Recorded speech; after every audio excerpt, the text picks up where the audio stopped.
Халиулла Даутов бүгінгі көндә Татар Каргалы авылында яшәүче 3 фронтовикның берсе. 94 яшьлек ветеранга хәзер инде медальләр белән тулы пиджагын үзенә генә кияргә дә авыр. Бу эштә аңа оныклары Ильяс белән Рәфис ярдәмгә килә.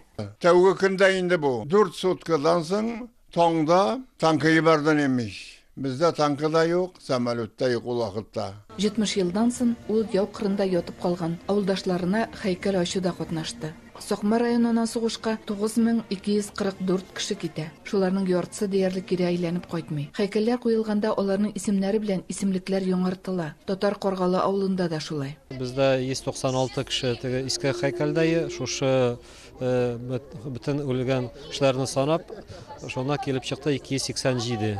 287 кеше монда язылган. Һәйкәлне салынды.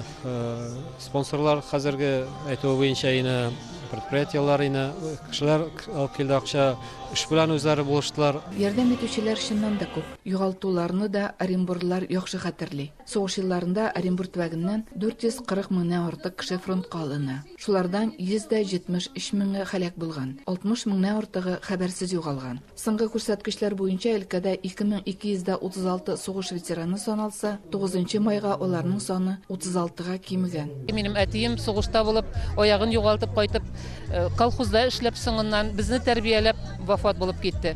Бу бәйрәмне без шушында майданда бик матур итеп гөлдә каршы алабыз. Балалар бик яраталар. Балалар бу көнне театральләштергән концерт программасы белән яңадан авыл халкын сугыш елларына алып кайтты. Әтиләре сугышта булганнарның хатирәләре яңарды.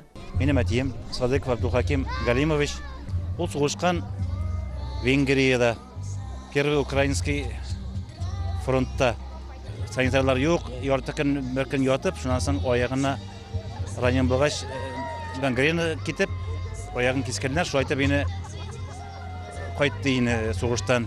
9 майда без әтинең өендә җиңә алабыз. Киләчәктә сугыш ветераннары истәлегенә әлеге һәйкәл тирәсенә зәңгәр чыршылар утыртылачак. Оренбур өлкәсеннән Фирүзә Абсалямова, Ильяс Хаялин, Яңа Гасыр каналы.